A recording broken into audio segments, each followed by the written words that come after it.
soon we're going up to Canada, so where the, you know, where the beer runs frothier and the boots shaggier and the bare rugs are still brown. And the different colored money makes sense. Oh yes. Oh yes. Oh yes. Oh yes.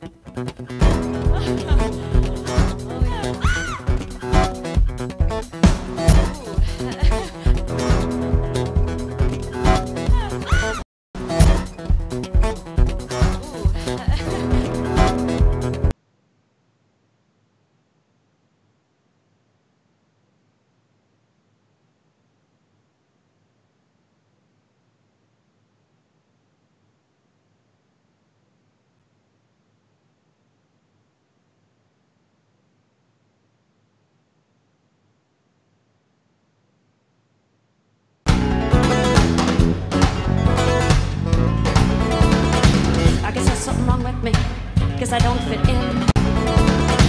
I guess there's something wrong with me, cause I don't fit in. No one wants to touch it, no one knows where to begin. I just want more than one membership, more than one club. Cause I owe my life to the people that I love.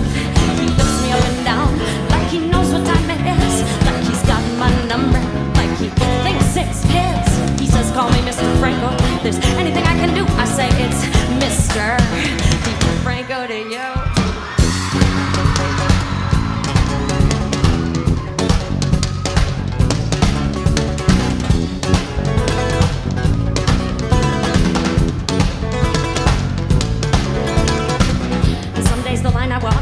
Turned out to be straight. Other days the line tends to deviate. I got no criteria for sex or race. Just wanna hear your voice, I just wanna see your face. She looks me up and down, like she thinks that I'm mature, like she's got my number, like it belongs to her. And she says, call me Mr. Franco, if there's anything I can do. I say, you know I got spots, mind if I got stripes?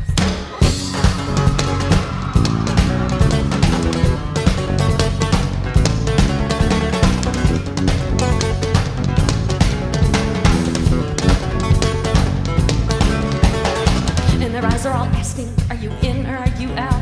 And I think, what is this about? I mean, tonight you can't put me up on any shelf, cause I came here alone, and I'm gonna leave by myself.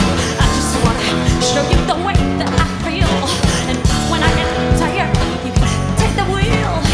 To me what's more important is the person that I bring, not just getting to the same restaurant, eating the same thing.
I don't fit in.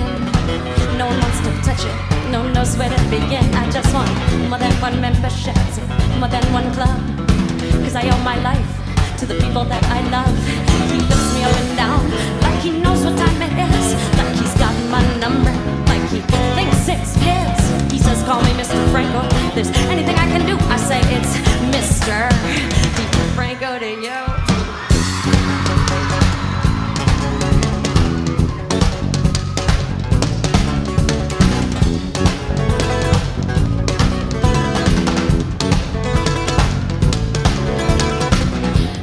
The line I walk turned out to be straight.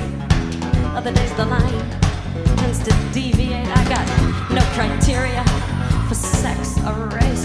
Just wanna hear your voice, I just wanna see your face. She looks me up and down like she thinks that I'm mature, like she's got my number, like it belongs to her. And she says, call me Mr. Franco. If there's anything I can do, I say, you know I got spots. Mind if I got stripes?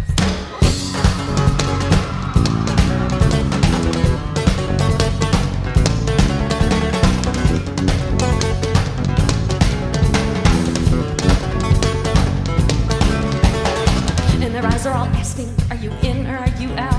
And I think, what is this about? I mean, tonight you can't put me up on any shelf, cause I came here alone, and I'm gonna leave by myself. I just wanna show you the way that I feel, and when I get tired, you can take the wheel. What's more important is the person that I bring, not just getting to the same restaurant, eating the same thing.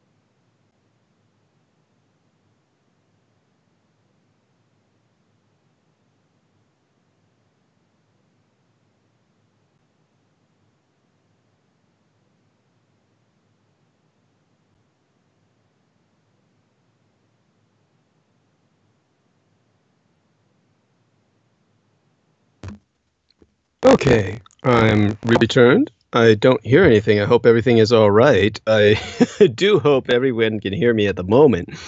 And certainly very hopeful that our man Pavel Pravara is got things well in hand. I'm sure he does, as always.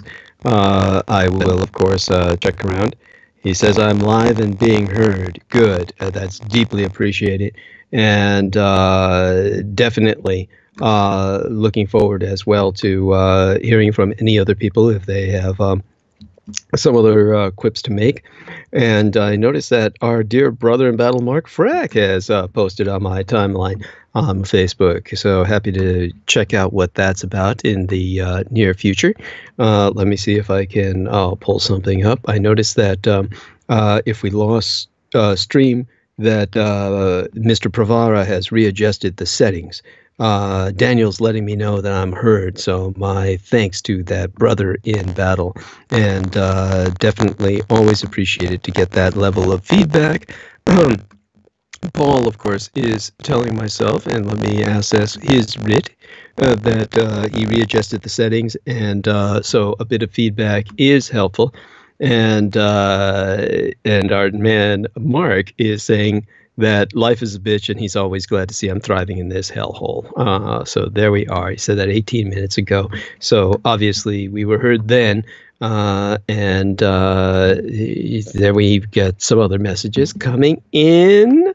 Oh, and our dear Ramona Halitha Henry is, I think, taking off for the night. Bless her heart. And she, of course, has a real job to work, and definitely very glad that she tolerates this endless circus of horrors that I have to expose on what seems to be a nightly basis. So altogether, it's just, shall I say, yes, I can see where it'd be depressing. Garrett Mead says, loud and clear to D3, we're listening and cooking dinner, laughing out loud. Of course, that was 3 hours ago. But otherwise, we're being heard. So I'll continue. Now to just, shall we say, sum up, I'm going to summarize and kind of recover or rearticulate what I've said over the past 4 hours in summation. So to debrief yourselves as to the manipulation of media, the idea of atrocity in the internet era, the mass media marketed acts of terror that are now being conducted. And by the way, we're getting a statement from Sarah Shields. Shout out to her that we be on. Okay, bless that little lady. And so the reason I need to summarize that is because it's right after that, of course, we got the response from all of the real criminals, the conspiracy peddlers. And that is, of course, never been what I have ever propagated. When I speak of reality, I speak of reality. The conspiracists speak of fantasy. So before we dive into the fantasy that this was taken into and where that in turn takes us and what we have to do to respond, a summation on what happened. In the days and hours ahead of his deadly killing spree at the New Zealand mosque on Friday, Brenton Tarrant left a trail of digital evidence that demonstrated one clear purpose. His terrorist attack was conceived with the internet in mind. The mass murderer was making a snuff film for the social media era, one that would get instantaneous global distribution by being broadcast live to his Facebook page. Even the location for the shootings, tucked away New Zealand, a pair of aisles in the main, other bodies of islands surround them are under their administration, but New Zealand has 2 major isles. They oft don't even appear on the world map. And in this tucked away area of the world, Donald Trump gave the direct order for a massacre to be carried out, selecting this geographic hotspot for retreat for the elite, specifically to send a message to they that would resonate instantly across the darker digital world they in turn thrive in, that no place on earth be safe any longer from the white supremacists and their creed who have achieved a new life on the internet as a single organism of white trash modularity, a kind of, shall we say, singularity of shit, sentient shit, directed back to the person of Trump, emerging from the anus of Vladimir Putin, the thinking man behind it all, Michael Aquino. So when Trump gave the order specifically for this to take place in New Zealand, where his major campaign organizer in the early days, Peter Thiel, has retreated to, specifically to escape the America Peter Thiel helped to create, this shooter in turn created a body of work of his own, a press kit for a terrorist attack that left 500 people dead, which now serves as the fodder for an insatiable global media broadcasting, per the killer's ideas round the world, bringing them ever further into the mainstream, which be exactly what Donald Trump wants. Because that, too, appears to have been just the plan of Donald Trump and his trigger man, who both participated in some of the most toxic online subcultures ever conceived by the mind of man. So this 28-year-old Australian named Brenton Tarrant poses a hard question for how the media should respond to a massacre broadcast across the internet. And Robert Evans, a journalist and researcher who has written extensively about online extremist views, argues the media be pretty good at dealing with groups like Al-Qaeda with a clear leadership and organizational structure. Leaderless online communities like those the shooter appears to have participated in pose a far more difficult challenge. Now, at the center of this shooter's media strategy was his sordid video, that 17-minute film broadcast live from a camera that was mounted on his military-style helmet. And it showed the suspect in real time as he drove his Subaru to his target, walked up to the mosque, and began shooting.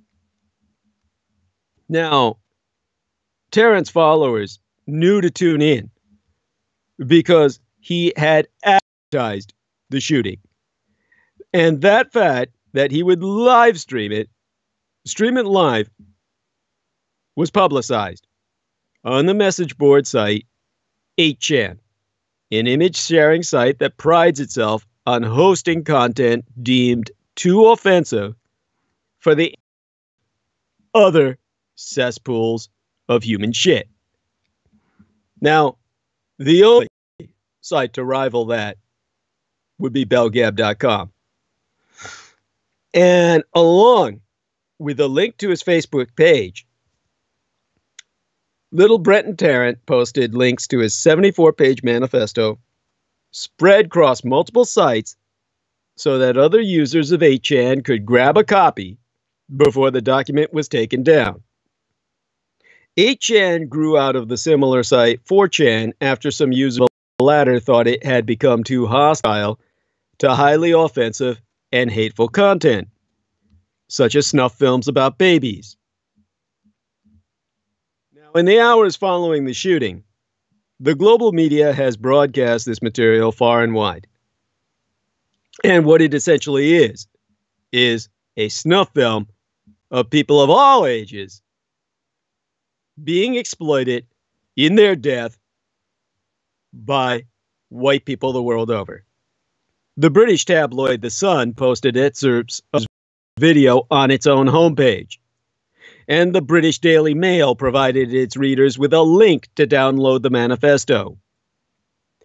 The United States cable outlet MSNBC displayed the manifesto prominently on air and quoted from it freely. For hours after the attack, the video was available on YouTube before that platform scrubbed it, the platform I'm on now.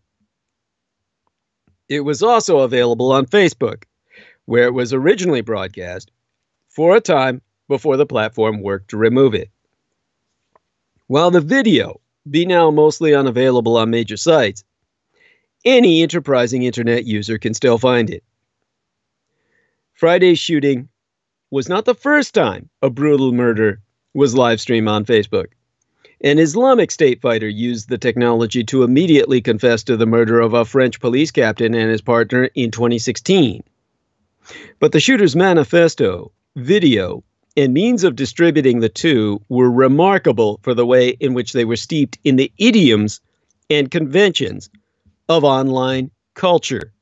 And they suggested the killer, who was said to admire the Norwegian mass murderer Anders Behring Breivik, who killed 77 children in 2011, the year my own mother died, wanted mainly to achieve a similar kind of racist immortality. So at the outset of the video, the shooter encourages viewers to subscribe to the YouTube personality PewDiePie, who has made a career of Judeophobia and has made many derogatory statements about women because he's an incel, an involuntary celibate, and an impotente who can't get his dick up, and hates women because of the fact that he's just a white trash piece of Swedish shit. With just short of 90 million subscribers to this human garbage, PewDiePie is the world's most popular YouTube personality because he's a misogynist, and the overwhelming majority of his 90 million subscribers are other impotent men who we can only pray will never reproduce because they're too busy jacking off to PewDiePie. But the reference to PewDiePie led to the YouTuber Felix Kjellberg, who issued the statement denouncing the attack, whilst ensuring that his legions of followers would be exposed to what happened in New Zealand. While referencing previous white nationalist mass shooters, the manifesto be replete with references to online memes, the images and texts that make up the shared language of internet users. At its core, the manifesto be a screed advocating the killing of non-ethnic Europeans. At times, the author deliberately provokes readers unfamiliar with internet culture by making outlandish statements outsiders may take seriously. In one remarkable passage in which little Breton Tarrant addresses whether he was taught violence from video games, he writes that he learned about ethno-nationalism from the video game Spyro the Dragon 3, and that the video game Fortnite trained him to be a killer and to floss on the corpses of my enemies, a reference to the celebratory dances that are a component of that video game. The document be steeped in the types of message board in-jokes that make it clear its author be a veteran member of such communities. The author used as his avatar a well-known meme, Australian shitposters, that refers to the commonly held stereotype that Australian 4chan users be responsible for the vast majority of shitposts created on the site. Now, that is something that the website knowyourmeme.com itself claims to be the case. The word shitpost refers to low-quality submissions to an online message board, which be, of course, nigh 100% of any piece of cyber diarrhea that gets flung onto the wall just to see what sticks. Pretty much everything incoming on the internet. Now, in advertising the attack, he was going to operate, in other words, before he went operational, the fact that he promoted what he was going to do as live entertainment on 8chan. Brenton Tarrant wrote, "Well, lads, it's time to stop shitposting and time to make a real-life effort post." So just as the deadly 2017 Charlottesville rally of American white nationalists brought fringe elements of the American far right out from their dark corners of the internet and onto the streets of a Virginia college town, where they conducted a satanic sacrifice to the anti-gods as opposed to the devils of our hell, under the orders of Augustus Sol Invictus, who I'll get more into as this transmission continues. All under the ultimate aims of Aquino's ushering in the anti-gods through the fraying reality of our own world. Just as all of this was brought together at that time, Friday's shooting brought the most noxious form of 8chan racism into the sanctuary of a Christchurch mosque. So how to cover online phenomena such as these represent a profound challenge for traditional media organizations. And frankly, they're not up to it. In a 2018 report, researchers at Data and Society, a nonprofit research organization, examined how coverage of online communities and their racist ideology merely serves them by bringing them into mainstream. The researchers have concluded, just by showing up for work and doing their jobs as assigned, journalists covering the far-right fringe, which subsumes everything from professional conspiracy theorists to pro-Trump social media shitposters to actual neo-Nazis, plays directly into these groups' public relations interests. In the process, this coverage adds not just oxygen, but rocket fuel to an already smoldering fire. When members of the far-right fringe leave the internet and engage in mass violence, it be all but impossible for media outlets not to cover the issue. The killing of half 100 people is, in the parlance of the media itself, news. The challenge lies in telling that story without also exposing a huge number of the uninitiated to the violently racist online communities that inspire such attacks. But now that we've outlined what was done, what of the response of the Aquino network? Like clockwork, false flag charges materialized immediately. Rush Limbaugh claimed New Zealand mosques shootings were the false flag operation, while offering no evidence of this being the case, while he was speaking in the Rose Garden of the White House last month. President Donald Trump praised Rush Limbaugh for having one of the biggest audiences in the history of the world.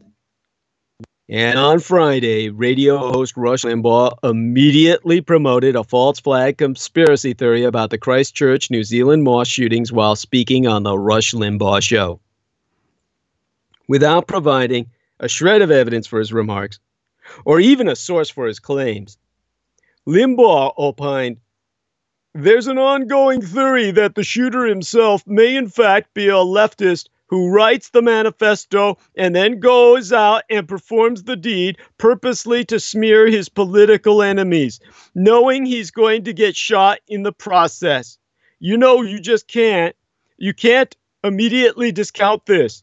The left is this insane. They are this crazy. And then if that's exactly what the guy is trying to do, then he's hit a home run. Because right there on Fox News, shooter is an admitted white nationalist who hates immigrants." So in other words, Rush Limbaugh takes fact, stands it on its head, and delivers an anti-reality with no grounding in reality to help destroy any perception you have of reality or any ability you will ever have to process reality. This is beyond and beneath diabolic and satanic. This is what enters the realms of the anti-gods and the fraying of your very physical universe in the quantum sense. That's the spellcasting of the conspiracy mongers. Limbaugh is among the prominent right-wing voices who frequently promote conspiracy theories in the wake of mass shootings. InfoWars host Alex Jones is perhaps the most well-known of these conspiracy theorists. 5 lawsuits have been filed against Alex Jones for questioning whether the Sandy Hook Elementary School shooting in 2012 was faked. More recently, right-wing conspiracy theorists claimed the Parkland shooting was a fake operation. Lucian Wintwich, who was then working for the Gateway Pundit, claimed that student activist David Hogg was trained by the FBI, according to the Southern Poverty Law Center. Similar baseless claims that Parkland shooting was staged and that the students were all involved as crisis actors have spread widely since that time. When potential explosive devices were sent to prominent Democratic figures and Trump critics, including the Clintons and Barack Obama, in October last year, some right-wing media personalities claimed the reports were false flags. Why do people even believe in false flag reports?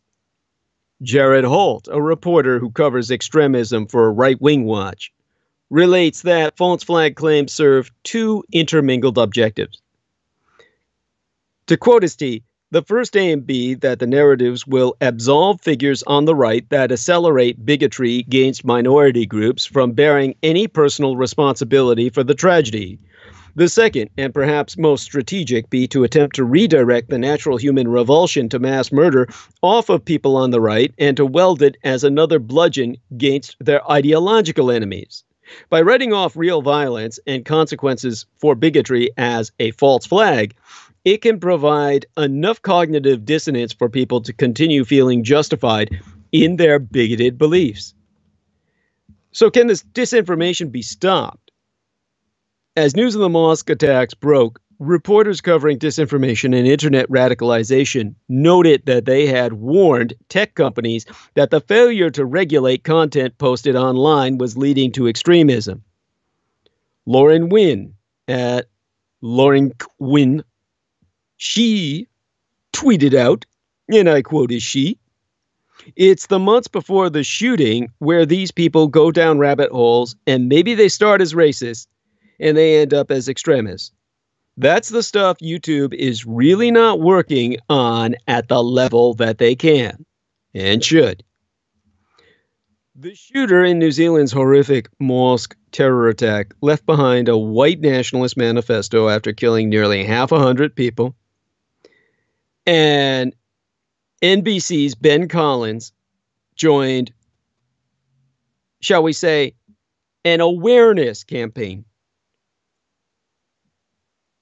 to educate people that tech companies can stop this, but instead have made it a political issue.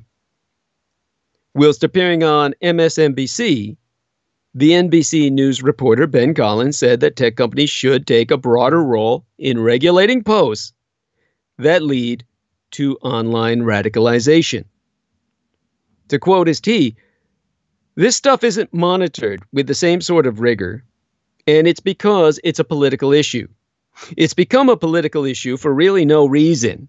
But these people are committing terror attacks over and over again using the same platforms, getting radicalized by the same algorithms. Tech companies can deal with this. They can stop this. But they've chosen to make this a political issue that really isn't." Now, I can tell you, last year, around the dates between my own birthday and my late and sainted sire's birthday, I was born October 20th. My father was born October 23rd. And between those two birth dates, those two solar returns on the Gregorian calendar, between October 20th and 23rd of yesteryear, we knew nearly nothing except that the Secret Service had intercepted potential explosive devices targeting the Clintons and Obamas, while investigators also looked into a suspicious package at CNN's New York offices. Days earlier, authorities had found an explosive device in the mailbox of liberal philanthropist Soros. We did not know who sent them, or why, or what exactly the potential devices were. But John Cardillo, a right-wing media personality, was already tweeting out his suspicions. And in a quickly deleted tweet, he wrote, "Investigators need to take a serious look at far-left groups like Antifa when investigating the bombs sent to Soros, Obama, and the Clintons. These smell like the false flag tactics of unhinged leftists who know they're losing." And Cardillo wasn't alone. Bill Mitchell, a pro-Trump Twitter mainstay and radio host, was also convinced that the real target of the potential explosive devices was the political power of Republicans. And Mitchell wrote, "These explosive packages being sent to the media and high-profile Democrats has Soros astroturfing written all over it so the media can paint the grand old party as the dangerous mob. Pure bullshit." His tweet, which was still live on Twitter when I checked into it round Halloween's witching season, had over 2,000 retweets at that time. Now, online speculation being an inevitable result of a breaking news story on the internet. On the pro-Trump internet, that speculation has increasingly helped to push the once fringe idea of politically motivated false flag attacks into the mainstream. Within minutes of the news of the suspicious packages, the false flag narrative began circulating in pro-Trump spaces like the r/the_Donald subreddit. Rising posts linked to articles about Bill Ayers, one of the founders of the Radical Weather Underground organization, which claimed responsibility for a series of bomb attacks in the 1970s. Another rising post said "false flag" in all caps. When you hear the MSM screaming about attempted violence by Trump supporters 2 weeks before midterms, just remember what the leftists be capable of. Now, discovery of the devices came just after a big success for the pro-Trump internet. Ever since Trump's inauguration, Trump's online base had amplified and fed a meme claiming that violent leftist mobs present a major immediate threat to the safety of the president and all of his supporters. During the confirmation process for Justice Brett M. Kavanaugh, that meme became the mainstream reactionary reaction to protesters who opposed Kavanaugh's elevation to the Supreme Court.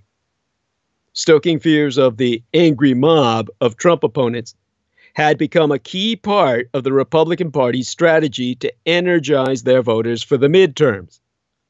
Many Republican leaders set aside the liberal mob talk to condemn the attacks at the time, including House Majority Whip Steve Scalise, a representative for Louisiana, and Vice President Mike Pence himself. Even as some pro-Trump media personalities started to walk back their false flag claims, they referred to the liberal mob meme to justify that speculation in the first place. Michael Flynn Jr., who deleted his tweet calling the situation a total false flag operation, followed up with a series of tweets claiming he was just asking questions and that the timing of the incident was suspicious. Flynn Jr. be, of course, the son of Michael Flynn, who was briefly Trump's national security advisor. And he himself has previously spread the Pizzagate conspiracy theory. It was this white trash piece of shit, son of a pedophile general, part of the military occult industrial complex, the pedopathocracy, a product thereof, just as Jimmy Church was a product thereof at the Presidio military base, whose father was in the U.S. Army band on site the base, who ambushed myself on his own show, Fade to Black, when he brought me on as a guest, claiming to myself in a personal conversation that he wanted to bring me on so he could come clean about being raised in satanic ritual abuse. Of course, that was organized, as I had expected, as an ambush by Lorian Ann Fenton, my Aquino cultic manageress, whom I could not refuse because, like the mafia, there are offers you cannot refuse. And I was still dealing with the military mafia, and it took me a comparatively short period of time, but a few years, from the year of my mother's death in 2017 through now, has not been that long a time for me to finally purge myself of all of Aquino's acolytes, the offers I could not refuse from the military mob, in terms of my staff and surrounding affiliates. Now, just as Jimmy Church never left the cult of Aquino and the anti-gods, sourcing from the Presidio military base of his satanic, ritually abused childhood, still serving his father and Michael Aquino and the anti-gods, when he brought myself on in an attempt to try and destroy my credibility by bringing on an Aquino occultist, Dino, the hyphen and the O at the end of his name being like Aquino's own Setho. Not Dino as in D-I-N-O, Dino the dinosaur, but Dino as in D-E-A-N hyphen O.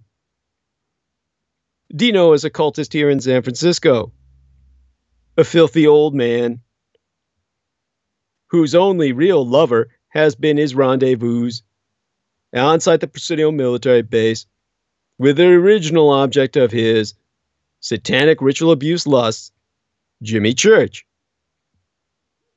Just as those people still serve the anti-gods, so too does the U.S. Army General Michael Flynn's Michael Flynn Jr., who tweeted at the time of the bomb deliveries, "You see, the left already blaming the @GOP for this. If I'm wrong about this being a political stunt, I'll own up to it. But timing is everything, folks. And the timing, given how close we are to the midterms, is highly suspicious," all in caps.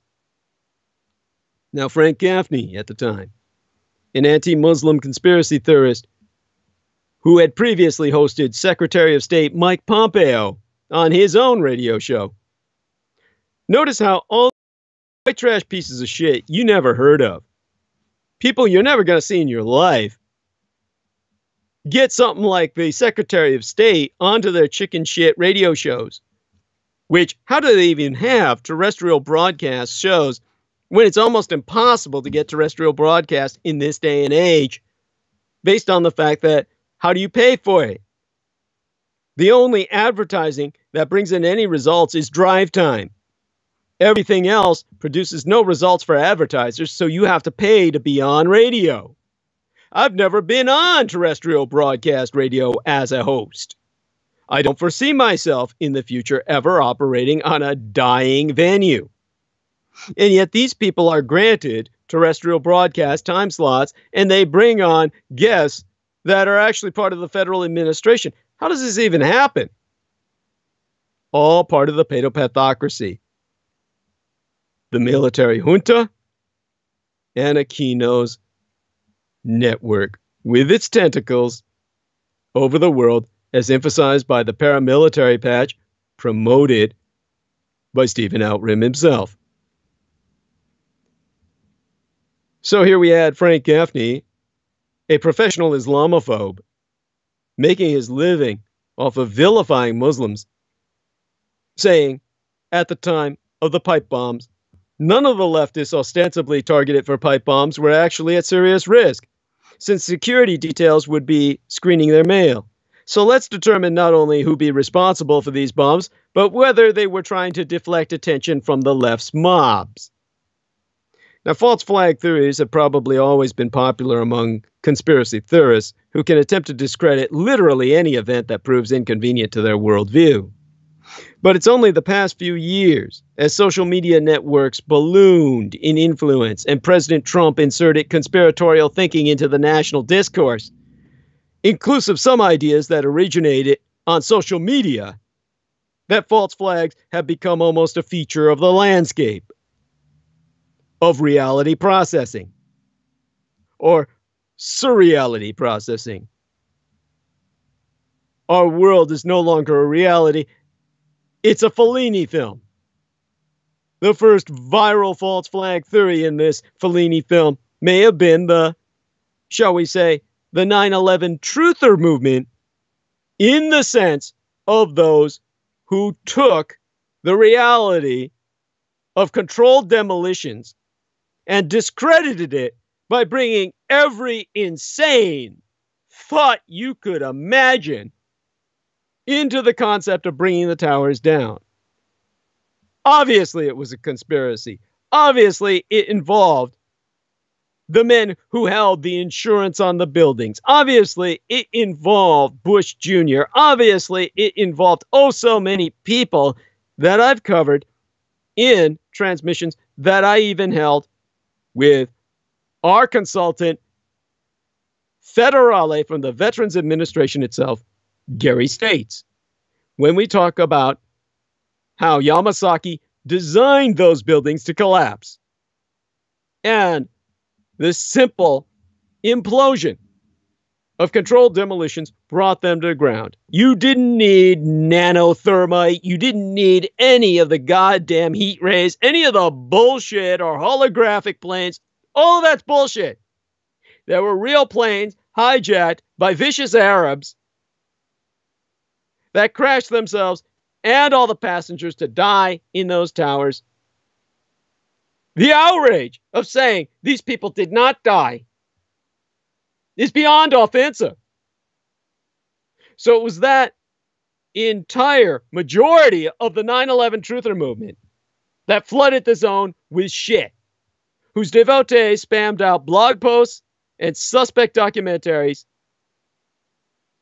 that, of course, presented the attacks within a context of reality, wherein the United States government secretly masterminded the September 11th, 2001 attacks as a pretext to start the Iraq War, collateral to the man who made the profit off the insurance from the building's demise. And of course, they brought up the wrong players in the game. Some versions citing CIA operatives imploding the World Trade Center with demolition charges. In others, the government using cruised missiles disguised as planes. The planes themselves were fucking deployed. The planes didn't bring the towers down. Controlled demolitions did that. The players did not involve the CIA. They did involve elements of Mossad. They most certainly involved the security forces, private contract, mercenary security forces of George Bush Jr.'s brother, who provided contract security for the towers. Then their exploitation to start the Iraq War is self-evident. But everything that was brought in, pure bullshit from, of course, deployment of Teslar Scalar weapons, which were not used in this case, that would actually be one of the only potential legitimate alternatives to the controlled demolitions. But the chances that this was employed in this case, 25%. 25%, I'd say. Because the bomb-sniffing dogs had been pulled from their patrols 2 weeks before the attacks by George Bush Jr.'s brother's security company.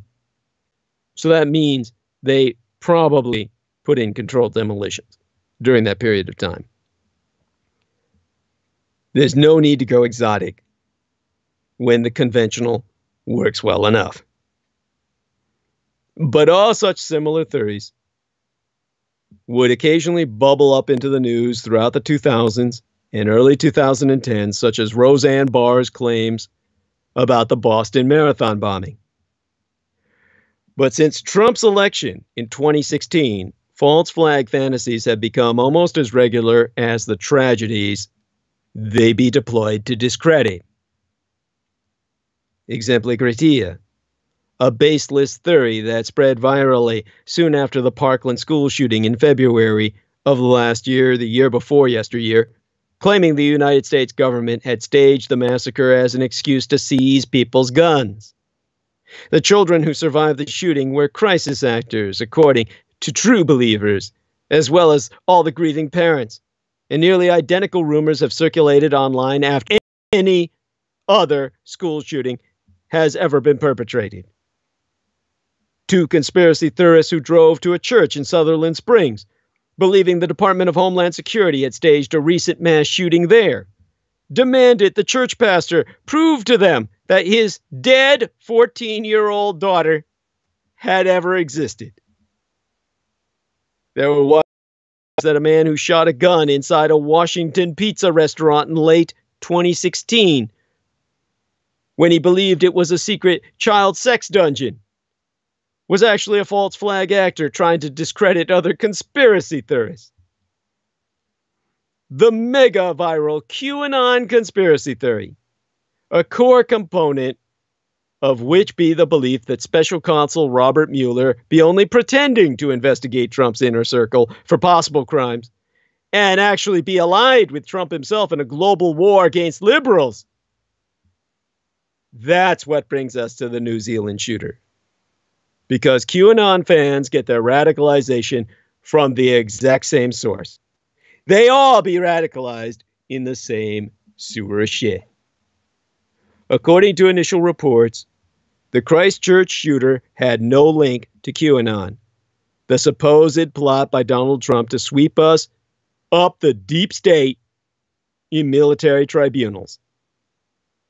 And 77 pages of the manifesto he uploaded to 8chan shortly before going on his killing spree make us no direct mention of QAnon. I know, I looked. But the anarchic image board where QAnon drops are made was also the most probable source for the shooter's radicalization. Because its rapid-fire mix of memes, conspiracy theories, incomprehensible internet references, and racism be the same brew that QAnon be made of. So even though there be no evidence that the shooter be a Q believer, The radical anti-immigrant rhetoric of the shooter matches up perfectly with the totalitarian beliefs of QAnon. For one thing, the manifesto be strikingly similar to the recently published QAnon book in its tone and style, as both be full of long, rambling digressions and personal grievances, all backed up by Wikipedia citations. And of course, I've proven to you in the past, Wikipedia, aside from being the bathroom wall of information discourse, be the playground of Michael Aquino, where, of course, he's responsible for many of the Wikipedia entries. For that reason, they refused to ever allow an entry on Michael Aquino himself. I have put up links which prove this on my Facebook timeline whenever I put up the microbio or the microbiography of Michael Aquino himself. So the manifesto of Little Breton Tarrant also maketh frequent mentions of sex abuse and of using memes to get out its writer's racist message. Both critical components of QAnon. And this wasn't lost on the most prolific Q bakers who decode the messages. There was In the Matrix with a triple X. In the Matrix. And at In the Matrix, he tweeted, the shooter has a Twitter. Twitter.com/Breton Tarrant. Weapons were posted here 2 days prior to 8chan. So if they go to 8chan, they go after Twitter. Simple. At President of the United States. Hashtag QArmy.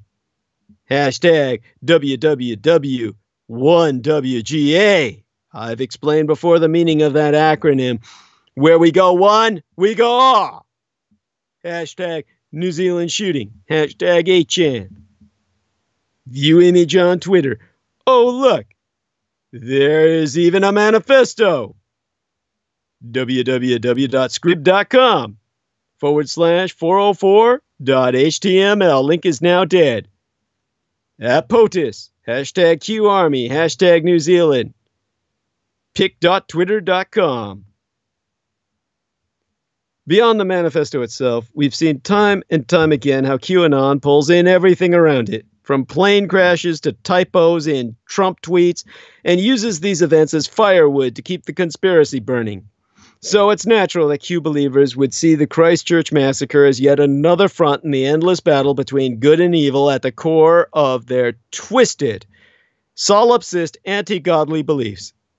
By far the most prevalent conspiracy theory imagined by Q followers be that the attack was a false flag, an incident staged by the cabal. They're not using the Illuminati anymore because I've so totally destroyed their propaganda campaigns about that.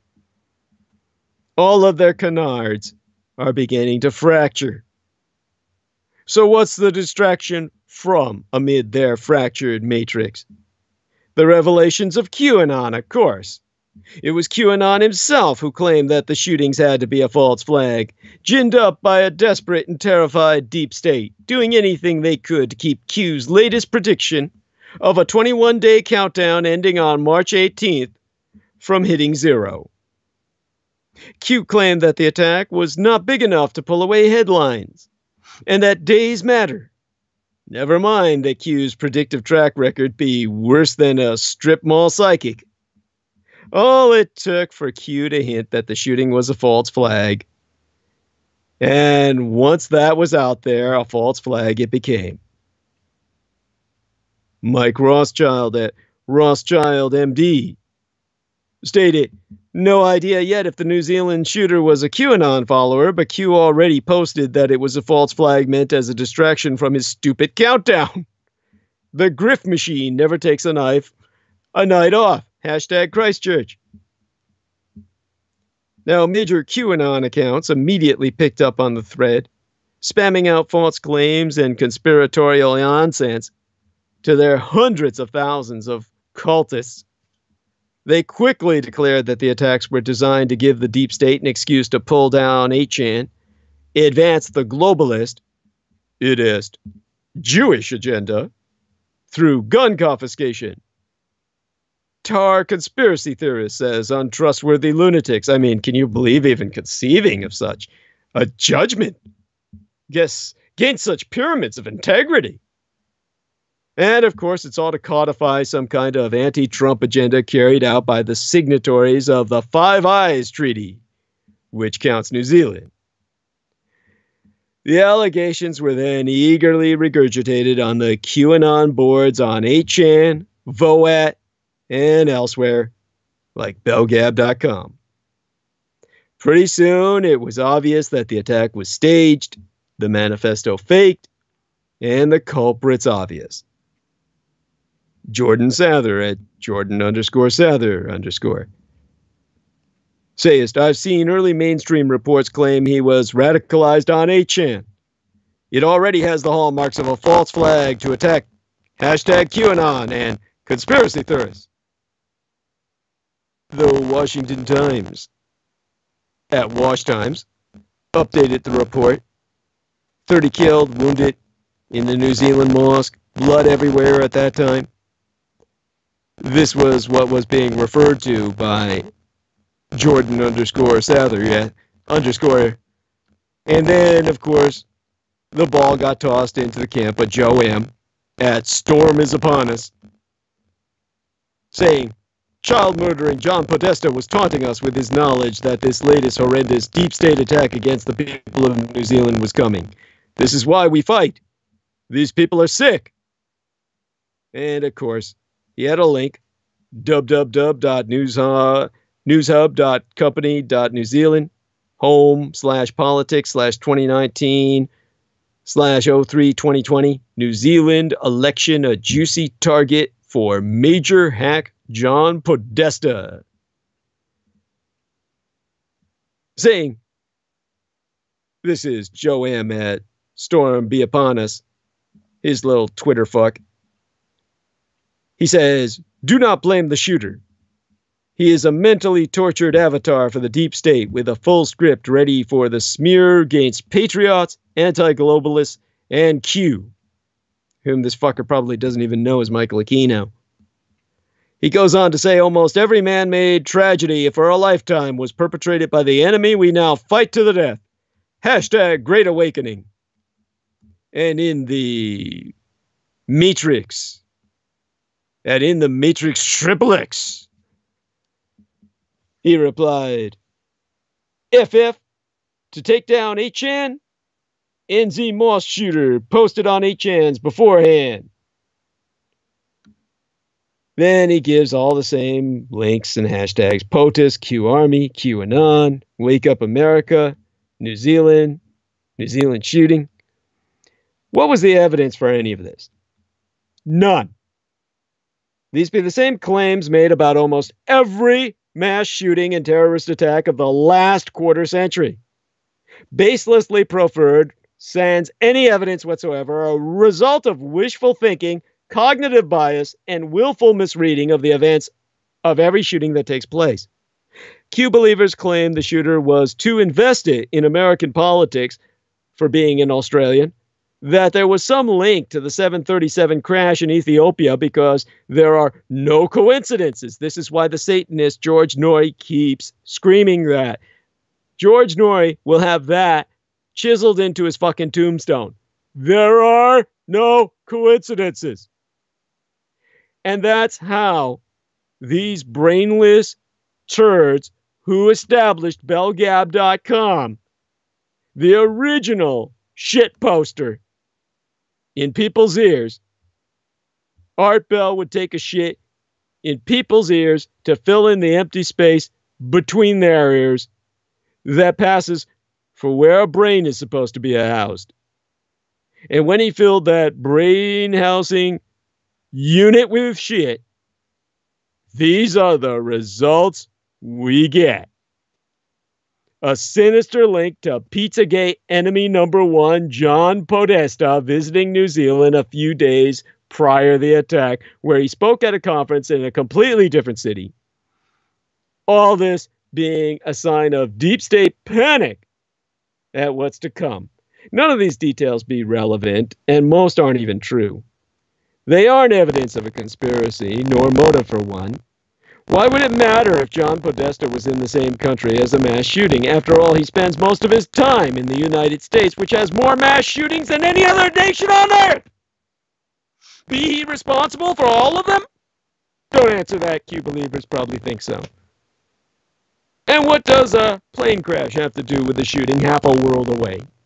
Just saying they're linked because George Noory says there are no coincidences. Does not actually link them because a old, filthy, white trash piece of shit pervert like George Noory says everything be linked. And declassify FISA at NinerNabs49. Tweeted, this week, testimonies from Bruce Orr, Lisa Page, and P. Stroke were released to the public. These three bureaucrats helped rig the election for Clinton and set up the fake optics of Russian collusion and Trump. Suddenly, 49 people were shot and killed in New Zealand. Narrative change. They followed that up with New Zealand is part of the Five Eye acronym, FVEI, or FEVY, all caps. Five Eyes. The Anglophone Intel Alliance. Anglophonic means English-speaking intelligence alliance. FEY, all caps, or Five Eyes, are made up of America, England, Canada, Australia, and New Zealand, all in caps. New Zealand helps, all in caps, spy on Trump. New Zealand changed the narrative to a white nationalist shooting. Coincidence? With a question mark. Hashtag QAnon. In reality, the conspiracy to be investigated is not some invisible deep state writing a meme-filled manifesto and sending a killer into a mosque. It's the complicity and malaise of tech companies who be unwilling or unable to police the racism and radicalization on their platforms. Facebook couldn't stop the killer from live streaming his massacre, and all major social venues have struggled to contain the video since then. Social media radicalization be a problem growing in size and scope by the day, yet those who could stop it simply can't find their way around doing it. QAnon be part of this radicalization, with its believers espousing end-of-the-world fantasies about shooting looters, hanging the Clintons, and scooping up their enemies in ad hoc trials. All the while, Twitter and Facebook allow it to continue with no moderation. And several times these fantasies have spilled into real life in the form of murder, arson, and police standoffs. Ultimately, the major tech companies could prevent another Christchurch by removing, banning, or deplatforming many of the worst offenders, spreading the messages and incitements to violence, racism, to racist violence. This includes the QAnon conspiracy. And that could be the biggest reason of all that Q believers want so badly to latch onto this horrific crime. All of them want to get away with it too. And this be why the First Amendment must be repealed, so that the tech companies can finally do this under demand of the state. Or else the white trash sewer of shit will drown us all.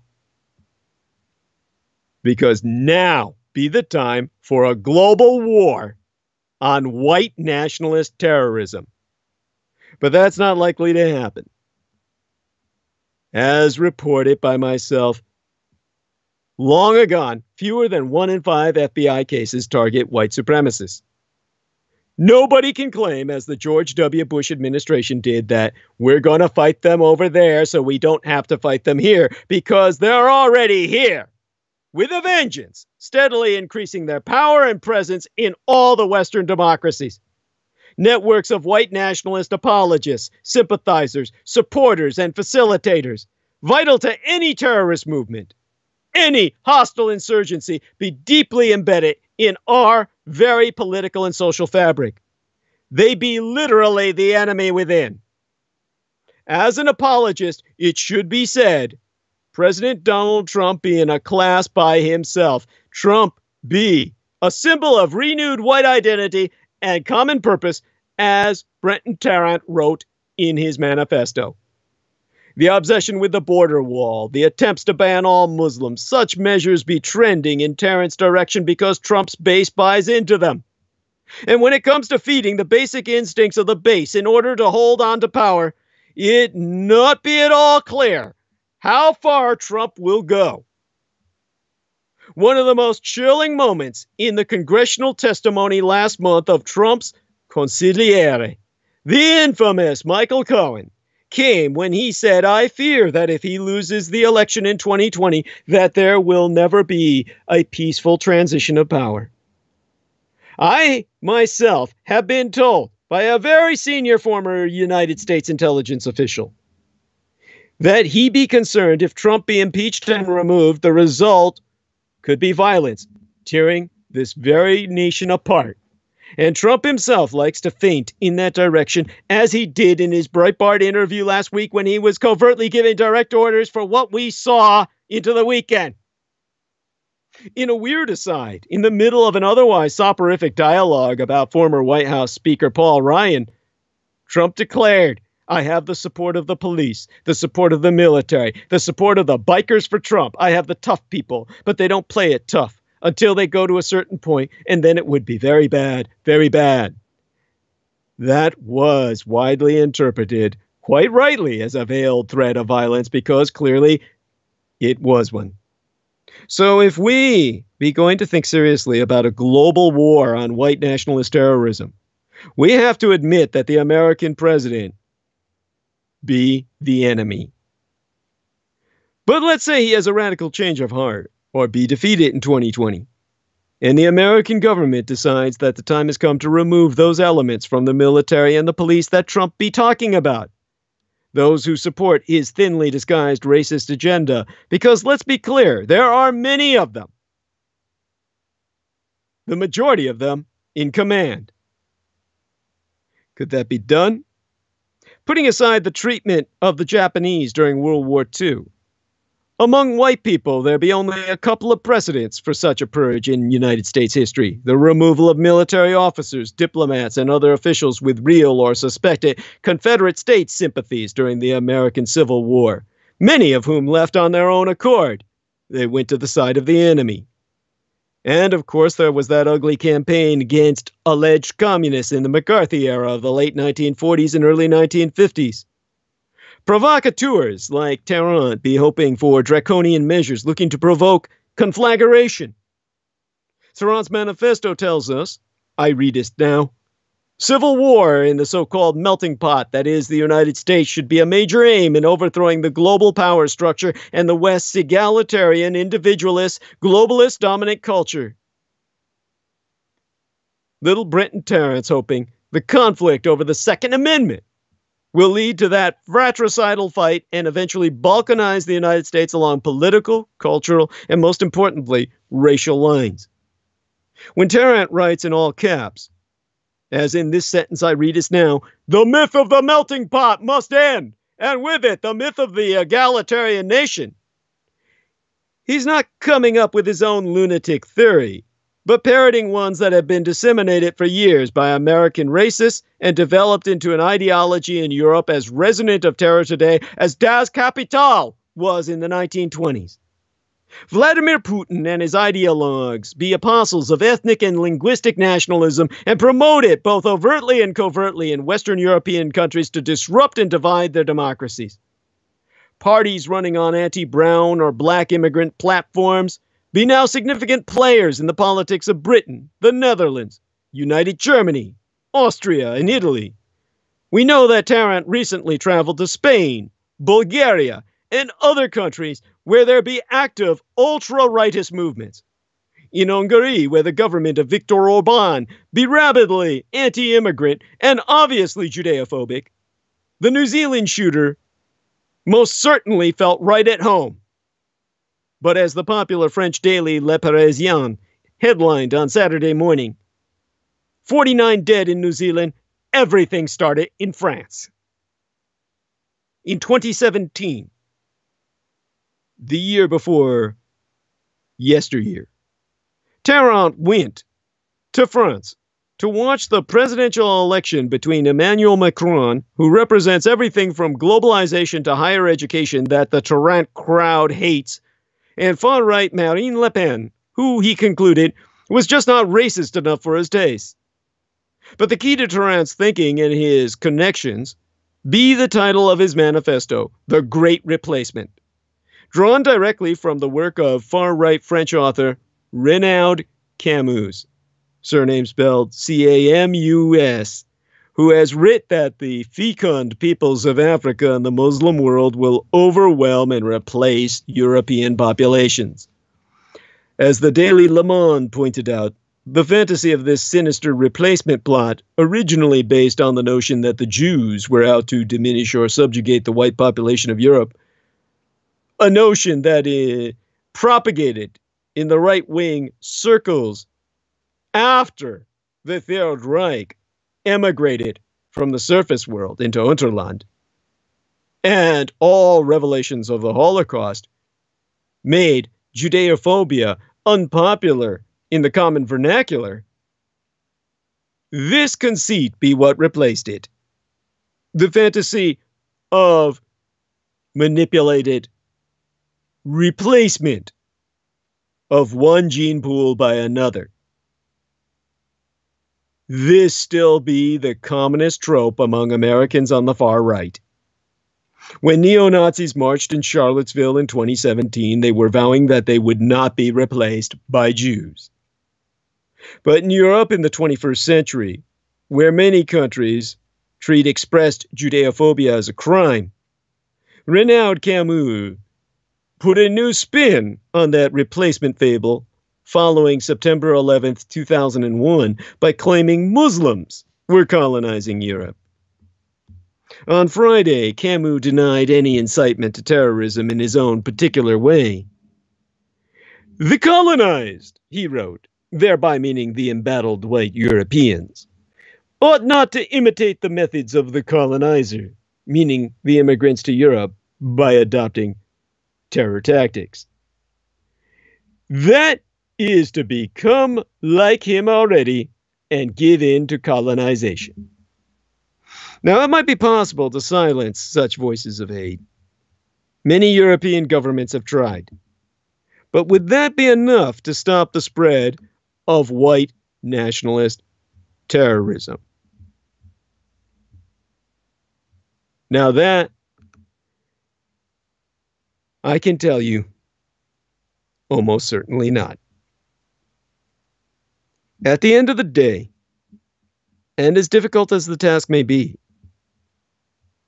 the war on white nationalist terrorism must be fought as a war of law enforcement and a war of ideas. Police and prosecutors loyal to democratic values have to pursue investigations into white nationalist groups with the same zeal that has been applied to radical Muslim terrorist organizations. Voters in Western nations have to understand that the fellow travelers of white nationalist terrorism be not acceptable participants in modern democracies, and vote them out or see that they be prosecuted, or both. And the very first step in that process be to quit making excuses or inventing euphemisms. The fight be not against conservatives, the right wing, the alt-right. It be against white nationalist terrorism and its apologists, the Russian insurgency on Western soil. We cannot proceed in fighting this fifth column whilst pandering to hate. And Trump still won't name white supremacist terrorism, and his base loves that fact. Trump's response to the horrific New Zealand terror attack and his refusal to name white supremacist terror be a dog whistle directly to his far-right base. Donald Trump understands his base better than anyone. He gets what makes them cheer and what turns them off. And Trump's response to Friday's horrific white supremacist terrorist attack in New Zealand that saw 50 Muslims murdered was coldly calculated to play to his base, especially his refusal to use the term white supremacist terrorism. This is why he gave the direct order for that attack, so that he could play his base with this very dog whistle to secure himself. But first, there was to Trump's reaction to the terrorist attack on Twitter, where he spoke of standing in solidarity with New Zealand and declaring, "We love you, New Zealand." Great sentiment, but where was the mention of Muslims, as in, I stand with the Muslim community today? After all, the 100 victims were all Muslims, killed in their place of worship because they were Muslim. There'd be no doubt Trump's failure to say any kind words about Muslims was by design. Trump understands that would likely upset his base, whom he has fed a diet of anti-Muslim hate. From declaring that Islam hates us, to calling for a total ban on Muslims coming to this nation. And his 2016 comment that takes on a different meaning after Friday's terror attack. To quote as he verbatim, "We're having problems with the Muslims coming into this country. You have to deal with the mosques, whether we like it or not." That was prelude to his direct order to take these mosques out, given to his trigger man. And then on Friday afternoon, it got worse. Responding to a question by an ABC reporter about whether he believed there was a growing threat of white nationalism worldwide, Trump responded, "I don't really," adding, "I think it's a small group of people that have very, very serious problems. Our own eyes and ears, as well as statistics, tell us that's a lie." Again, this reaction be because Trump gets his base better than anyone. Of course, this be the same Donald Trump who hammered Hillary Clinton during the 2016 campaign for not saying the phrase radical Islamic terrorism. As Trump declared then, now to solve a problem, you have to be able to state what the problem is, or at least say the name. She won't say the name. But repeating time and time again, radical Islamic terrorism plays great with Trump's base. After all, 65% of 2016 Republican primary voters supported banning all Muslims from entering America. In contrast, if Trump slammed white supremacists, that would not excite them. I made that very point in May of 2017, months before Charlottesville. After two deadly attacks by self-professed white supremacists, one in Portland and the other in New York City. In fact, after the New York City attack by a self-avowed 28-year-old white supremacist who murdered a black man in the hopes of starting a race war, the murderer was even charged with terrorism by the Manhattan District Attorney. But still, Trump refused to use the phrase white supremacist terrorism. While Trump remained silent, white supremacists, however, did not. In response to what I said, both on record, via bandwidth, and in print, on cybertext, via Facebook column, Trump supporting white supremacists at the neo-Nazi Daily Stormer website were so outraged that I would demand such of Trump, they fabricated tweets in my name claiming I was involved in the Manchester, England bombing that had occurred but a few weeks before at the Ariana Grande concert. And then they urged their supporters to confront myself, which they did in a barrage of death threats, bomb threats, and rape threats, as I always receive. Eventually, I exposed the fact I do not have a Twitter account. This is similar to the forged document strategy on the part of the so-called stolen valor crowd. An ironic name, if ever there was one, a misnomer, as when it comes to American military service, there be no valor to motherfucking steal. It's like taking turds from a sewer of shit. Why would you want them? And just 3 months later came Charlottesville, where MAGA hats littered the crowd, as did white supremacists who in the past had all praised Donald Trump, such as the former Klan Grand Wizard David Duke. And of course, the human sacrifice. Orchestrated by Augustus Sol Invictus, born Austin Gillespie. On July 31st of 1983, he's 35 years old, the American far-right activist, a practicing attorney. He was a headline speaker at the Unite the White Right rally at Charlottesville, Virginia on August 12, 2017. That far-right and white supremacist rally that ended with 3 deaths. Yes, this Libertarian Senate candidate really did sacrifice a goat and drink its blood. But what about the other charges, if you will? Be he a white supremacist hell-bent on starting a second civil war? Well, like his expulsion from the OTO, the Church of Aleister Crowley itself, the Ordo Templi Orientis, because he had disavowed Satanism and gone towards Aquino's anti-gods, Augustus Sol Invictus being only tangentially related to goat sacrifices in terms of why they expelled him. All other charges against him are founded in reality. While Invictus, formerly Austin Gillespie, denies being a white supremacist himself because his 4 children be Hispanic, he acknowledges that many white supremacists support he in his campaigns. As for the Civil War, he claims he doesn't want to start one only because the American government be already at war with the American people. He told the Sentinel, "If the government be waging war on citizens, we as citizens have the right to self-defense on government." In fact, back in 2013, he wrote a paper where he said he would disappear into the wilderness and return bearing revolution. Or not at all.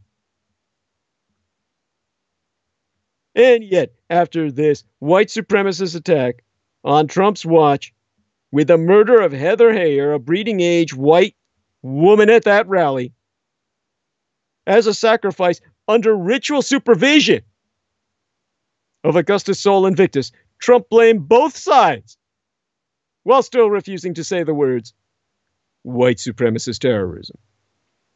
At this point, Trump lies somewhere between an apologist for white supremacist terrorism and a person who inspires people to commit such acts. While ultimately those who commit the violent acts be responsible for their crimes, we cannot ignore the connection between people who support Donald Trump and white supremacist violence. Exempli gratia, the gunman in New Zealand hailed Donald Trump in his manifesto as a symbol of renewed white identity. And we have just recently seen 2 other groups of self-avowed white supremacist Trump cultists either be arrested to or sentenced to prison for plotting to kill Muslims in America in attacks that would have looked like what we just saw in New Zealand. In January, 4 young white men were arrested plotting to kill Muslims in Islamburg, New York, a primarily African-American Muslim community about 2 hours north of New York City. One of the men arrested not only praised Donald Trump, but also white supremacist images like Confederate statues, while speaking of killing Muslims on social media, including children. To quote his T verbatim, "Kids have been shown to be terrorists too and have killed our people. The Quran tells them to kill us, so they're all guilty in their mothers' bellies. Kill them before they come out of the cunt. Kill them after they come out of the cunt. Kill them all." Also in January, 3 other self-avowed Trump cultists, white supremacists who had plotted to kill Muslim refugees from Somalia living in Kansas, were sentenced to 25 years in prison.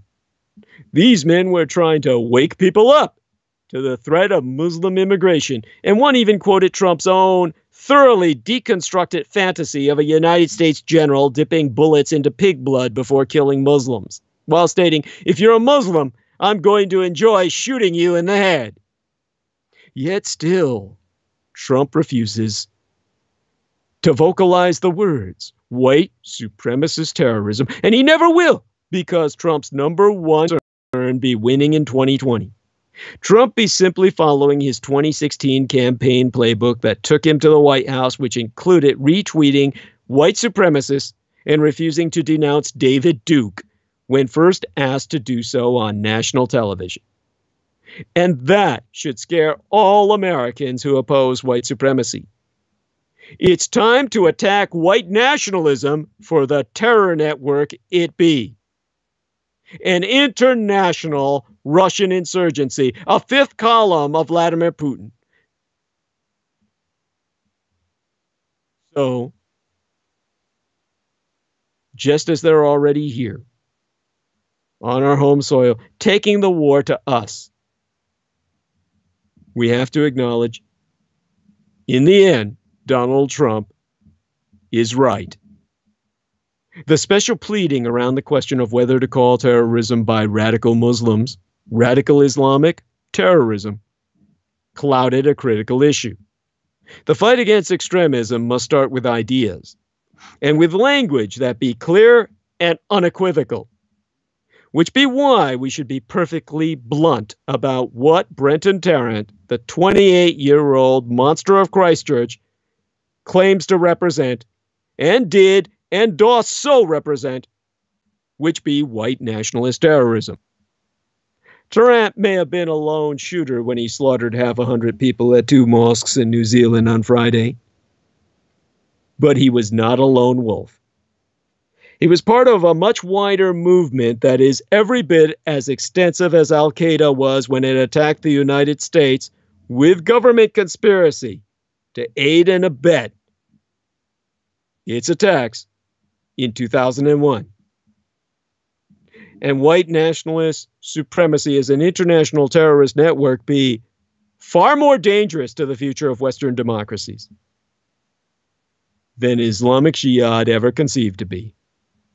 Now, before it grows any stronger, be the time to move against it with the same kind of concerted international focus of attention and resources that were trained on the person of Osama bin Laden.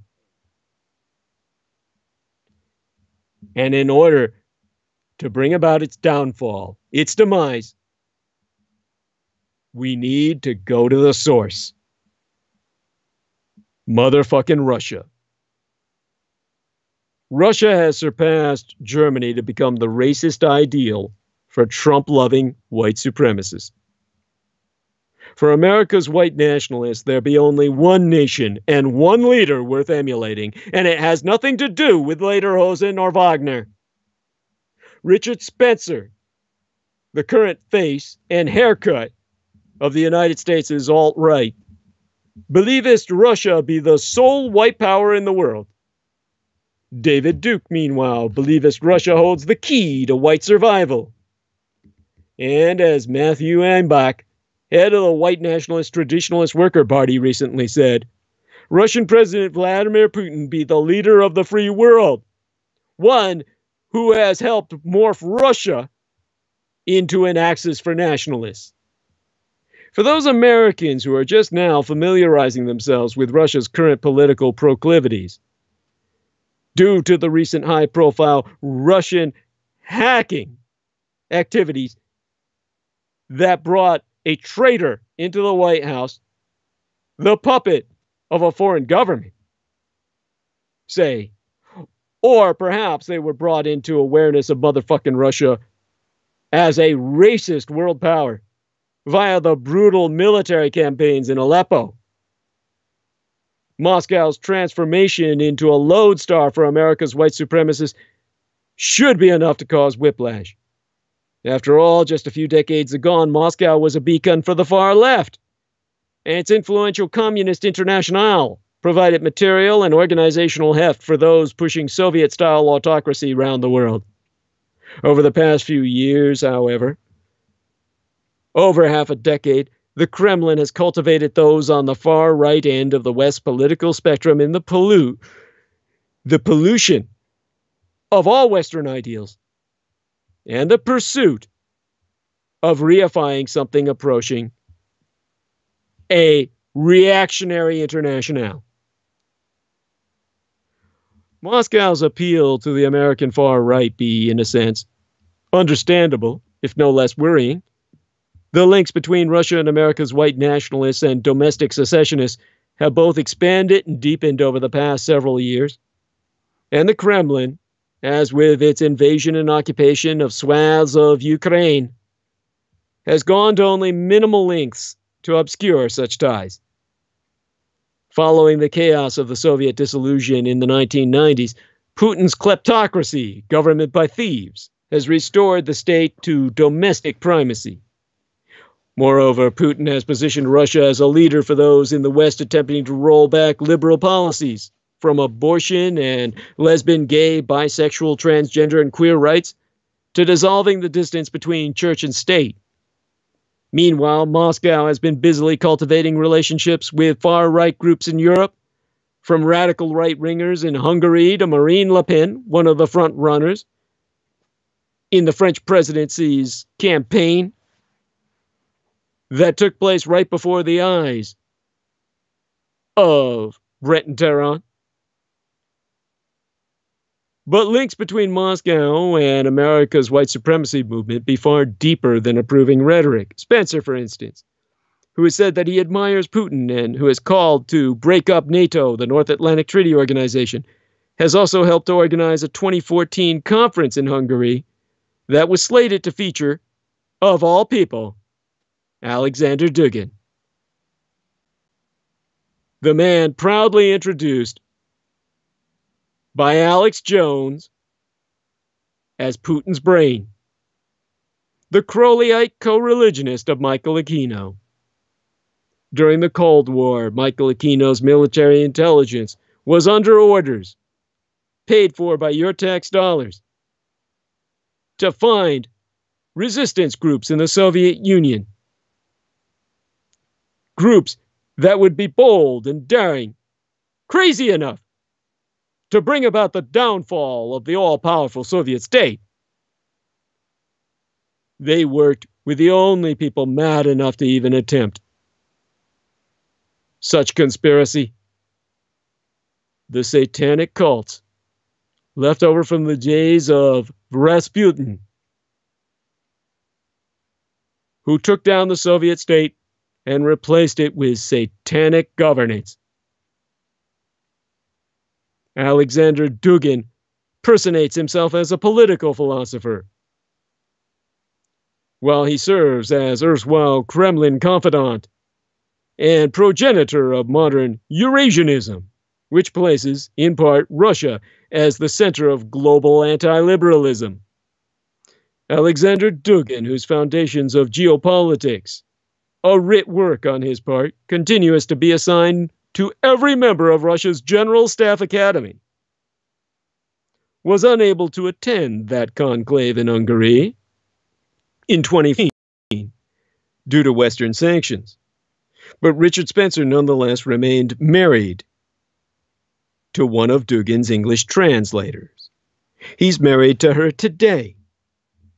He translates for Richard Spencer the satanic spellcasting rituals that have been used to bring about the death of enemies and personal riches to oneself. Traditionalist Worker Party leader Einbach, who's led rallies featuring both Confederate and Russian imperial flags flying side by side, has yet to visit Russia that I know of myself, but was planning on attending a recent conference in St. Petersburg that would have gathered together heads of the assorted neo-Nazi and white supremacist contingents across the West. The conference was postponed until March, the year before yesteryear, perhaps, if I remember correctly, going back that far. It was organized by a group with ties to Russia's deputy prime minister, and this would have been the second iteration of the gathering. The 2015 conference featured both race realist Jared Taylor and the former Ku Klux Klan attorney Sam Dixon. All the while, Einbach has continued expanding the reach of the TWP, Traditionalist Worker Party, in the United States. The party's 2015 launch included, of all things, a Skyped-in speech from none other than Alexander Dugin, who gave all the followers of Michael Aquino the blessings of the anti-gods. David Duke, meanwhile, sees Russia as a country that presents an opportunity to help protect the longevity of the white race. And a few years ago, the Southern Poverty Law Center detailed Duke's close personal ties with another American neo-Nazi, Preston Widgington, who has made Moscow his adopted home, where he cavorts regularly with Edward Snowden. Now, thus far, no smoking gun financial links have been uncovered between the Kremlin and those who would fracture the United States in pursuit of a whites-only enclave. The same can't be said, however, of ties between Moscow and those who would pursue more reactionary means of secession. While a few years ago, the Kremlin helped finance a secessionist conference in Moscow, bringing together contingents from Ireland, Spain, and Italy, as well as those from Texas, Puerto Rico, and California. Indeed, the head of the main group pushing California secession, Louis Marinelli, not only lives in Russia, but opened an embassy of the independent Republic of California in Moscow the year before yesteryear. And as Marinelli told a Russian interviewer around that time, in Russia, we have partners who be ready to support us in our aspiration. And these secessionists, as the California movement indicates, aren't solely of a far-right bent, but like the white nationalists undergirding Donald Trump's presidential campaign, they all share the same goal: the fragmentation of these United States, the fall of American empire, and the Kremlin, alongside its hacking campaigns, and in tandem with its push to undercut Western alliance infrastructures, has been only too happy to cultivate rhetorical, financial, and organizational support for all these movements. As 2017 dawned, the year before yesteryear, there was all evidence these movements and these ties never faded throughout Trump's incoming administration. If anything, the ranks of white nationalists emboldened by Trump's success have most certainly swelled, as have all those ranks of such bodies that seek to crack the United States under the auspices of secession. And now these individuals have found a common foreign backer, and in all cases, foreign financier, in the person of the wealthiest man on earth at well over 200 billion United States dollars of net worth himself, Vladimir Putin. As Einbeck said in December of 2016, as Trump was incoming, he proclaimed to the world, Russia be our most powerful ally. Imagine what could happen to our party when Russia takes interest. It's clear by now that Russia has taken interest. And with the Trump administration established as Russian occupation,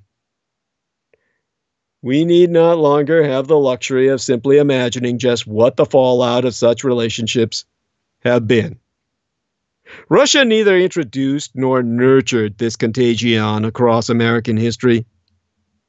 White supremacy found a formal anchor within these United States the moment the Constitution defined enslaved African Americans as 3/5 of a human being for the purpose of keeping the slave-holding states within the new Union. This mintation process has persisted in mutated form through every subsequent challenge to its prerogatives.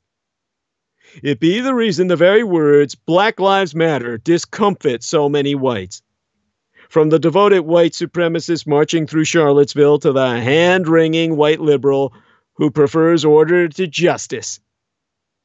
White supremacy be once again overtly ascendant via the White House, which sees fit to strip non-white children from their families, ban Muslims from entering our empire, restricting both refugee influxes and legal immigration and permitting police departments to plunder non-white communities. But it be also on display in the segregated schools of anti-Trump New York City, where whites consider themselves progressive while keeping their children out of the public education system in the neighborhoods they gentrify. White supremacy does not need devoted ideological battalions to survive, only acquiescence. In April, while accepting Amnesty International's Ambassador of Conscience Award, Colin Kaepernick observed that there has never been a period in the history of America where anti-blackness has not been an ever-present terror. Kaepernick continued, "How can you stand for the national anthem of a nation that preaches and propagates freedom and justice for all, yet be so unjust to so many of the people living therein? How can you not be in a rage when you know you are always at risk of death in the streets or enslavement in the prison system? How can you willingly be blind to the truth of systemic racialized injustice?" White supremacy asserts that rejecting such willful blindness be an attack on a glorious heritage, rather than the eradication of a cancer that threatens American achievements and murders actual Americans by the score. For the second time in less than a century, it has mobilized across the globe. The first time it did so under Franklin Delano Roosevelt, Joseph Stalin, and Winston Churchill. Now it rises again, as the forces of white reaction feel a wind at their backs throughout America, Britain, and Europe. Its capacity for bloodshed, particularly when on a global march, be beyond dispute. To use Arif's phrase, Russia be just giving what it has always been present, a little nudge. White supremacist fanaticism has been resident throughout not only all of my years on this vale of tears, but has now coalesced in intensity during my lifetime. Yet all this congealing be the inevitable result of the United States' first 244 years. But the destruction of white supremacy and all its works be not some geopolitical cudgel. To reduce a struggle for liberation to a cheap tactical slogan for use against Russia would preserve the noxious American delusion known as white innocence. And this noxious white supremacy must be destroyed in and of itself, because it be a socially permissible murderer and thief. Whatever else Russia achieved in 2016, it demonstrated that despite a generation of grueling foreign wars, white supremacy be the only true existential threat America has ever faced or ever will. And for that reason, I will bring us towards the end of this discourse tonight by expressing the fact that unless we dedicate ourselves to violent reaction against the reactionaries, they will kill us all. With that in mind, know that what happened at the mosque in Christchurch was simply but a practical operation testing the limits of response for what be planned here in these United States. With that in mind, people have to realize this be war. The war must be carried to the enemy. The enemy is here, and the enemy is in Russia. After we fight our war here, we must take our war there.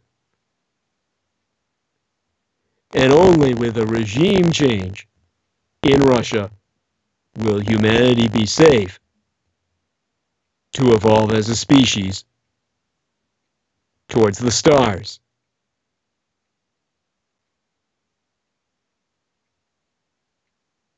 So, we will engage in further transmissions with the tragedy Russia has unleashed on Britain via Brexit.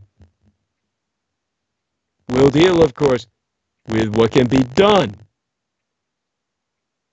concerning Russia in the military manner to dispatch with it enforced regime change. That is the target for legitimate change of governance towards what should always have been in Russia and its motherland, a matriarchy. Now, in terms of what happens here in these United States, the white supremacists may yet get what they want, though not in the manner that would necessarily benefit them in the way that they envision. A balkanization of the United States should go according to Hitler's plan of returning vast tracts of land to the Native Americans and expanding their so-called reservations into truly functional autonomous nation states. Then, too, there should be areas for whites where they can settle, and of course, they can be left alone in the Deep South and severed from the North completely.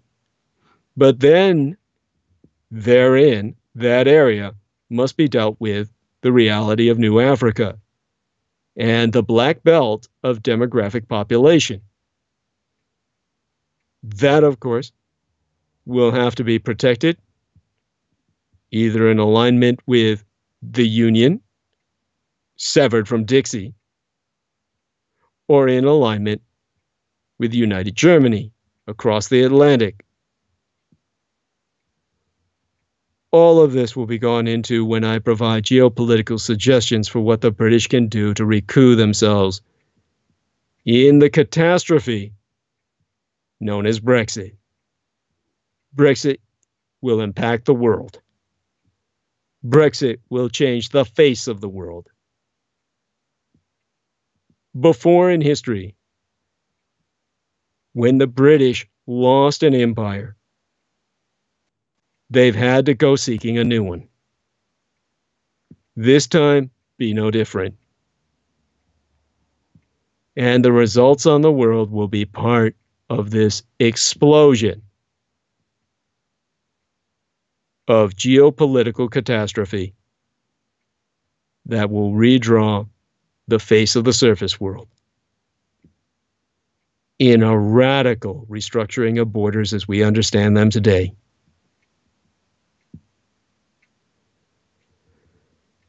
So probably for the first time in forever, I'll be more public about geopolitical futures than I have ever been. And exactly what kind of world, what the face of it will look like on its surface, that our children's children will inherit. My generation, the 13th American generation,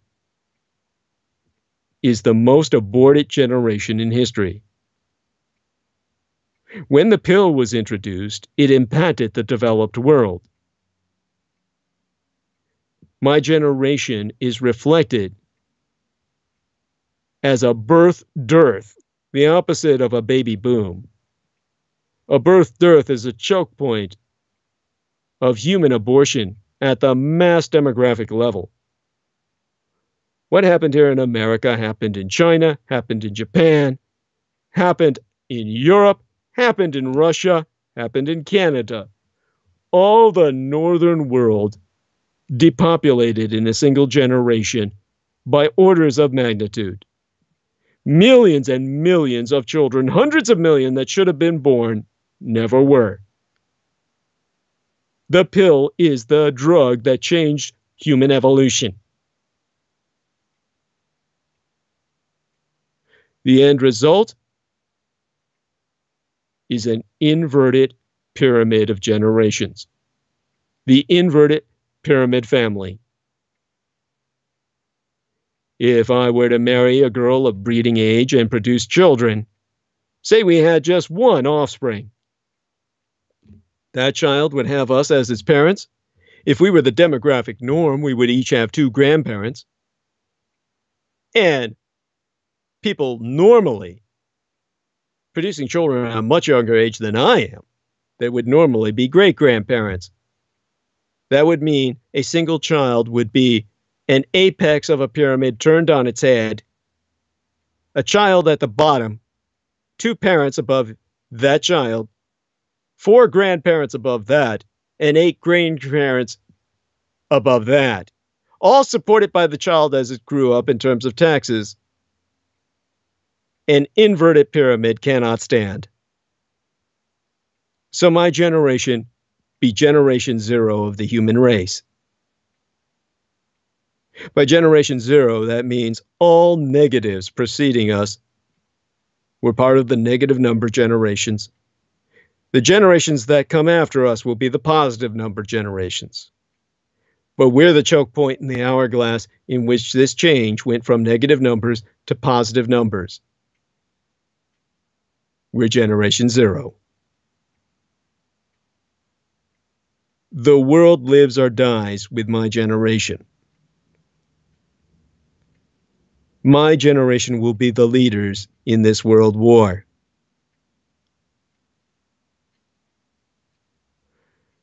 Because obviously we cannot expect our children to support ourselves or any of the elders before us in old age. There's not enough money to be produced to do that due to the abuse of prophylactics. The world as we know it is going to end. We are facing demographic apocalypse. The whites are so selfish in their short-sightedness, they personalize it as being race-specific. It's nothing of the sort.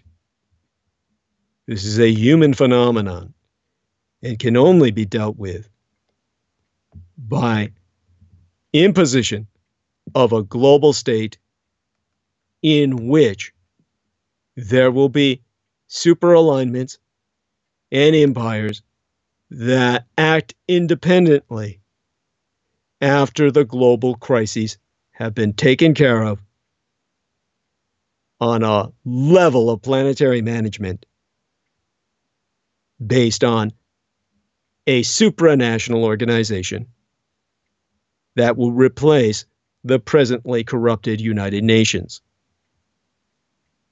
American Union that survives deportation of all Republican Americans, or at least the overwhelming majority thereof, will provide the population base the United Nations never had. The United Nations was strictly an international organization which would recruit mercenaries out of various nations to operate peacekeeping. There is not a baseline United Nations population. There's not really a home territory for the United Nations.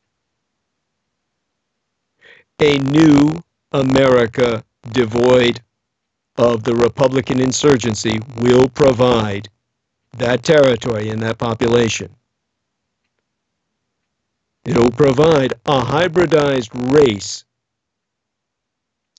of united transnationals who can participate worldwide in planetary management at hotspots of crisis where a transnational response supersedes all regional needs. This will be absolutely necessary in the global crises to come that threaten our survival as a human species. The greatest enemy to this is the idea of tribal identity at the level being exploited by the anti-godly cultists of the cult of the kings of Edom.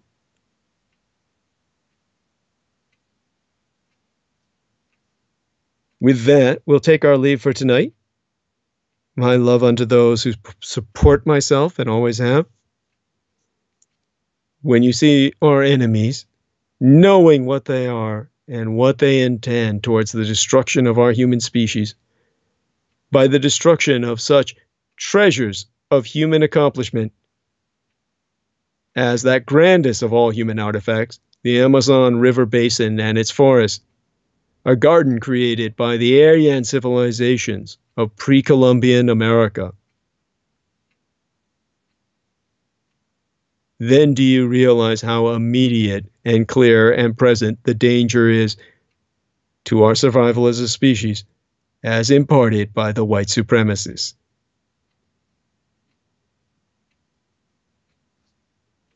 So with that in mind, blessed be thy night. Join us when we return. And hopefully by that time, I'll be able to speak to Brexit prior deadline day on March 29th. We'll address, of course, its impact on the Irish people with the potential hardening of borders and the impact on the world and its very appearance on the map. Good night. Blessed be thy week.